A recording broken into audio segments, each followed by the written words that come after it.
বিসমিল্লাহির রহমানির রহিম।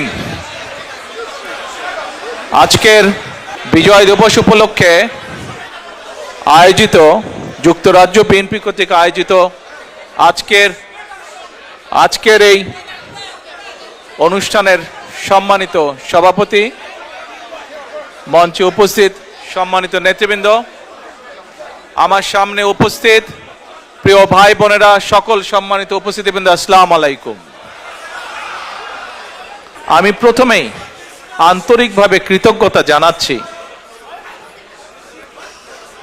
যুক্তরাজ্যের যত প্রবাসী আছেন, ইউরোপের যত প্রবাসী আছেন, সহ পৃথিবীর বিভিন্ন দেশে যারা প্রবাসী আছেন তাদের কাছে কৃতজ্ঞতা জানাচ্ছি।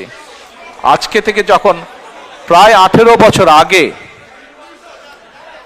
যখন এই দেশে আসতে বাধ্য হয়েছিলাম চিকিৎসার জন্য, তারপর থেকে বিভিন্ন সময় আপনাদের বহু মানুষ, প্রবাসীদের বহু ভাই বোনেরা আমার এবং আমার পরিবারকে বিভিন্ন সময় মানসিকভাবে সাহস জুগিয়েছেন, বিভিন্নভাবে পাশে দাঁড়িয়েছেন।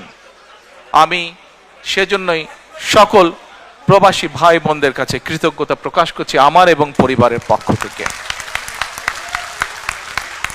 আজকে মানুষটি আমাদের মাঝে নাই, একটি মানুষের কথা আমার খুব মনে পড়ছে, মরহুম কমরুদ্দিন সাহেবের কথা।